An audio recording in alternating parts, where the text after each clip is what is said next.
Hello friends, आज आपलोक देखाम आमार फ्लाईओभार केनेকৈ पाइलिंगবিলাক কৰা হয় আৰু প্লেয়াৰবিলাকৰ ৰড কেনেকৈ মেকিং কৰা হয় এইবিলাক আমি দেখাই আছোঁ।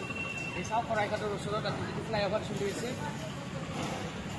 শৰাইঘাটৰ ওচৰত যিটো ফ্লাইঅভাৰ চলি আছে তাৰ পোষ্টবিলাক কেনেকৈ মানে নিৰ্মাণ কৰা হয় এই কাৰ্য আপোনালোকক অলপ দেখুৱাব গৈ আছোঁ। এই চাওক, এইটো চাওক, এই যে এইফালে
কাক পানী ঢালব লাগে?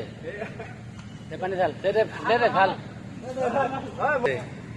দে। কোনোবাই কিবা ক যদি ক কিবা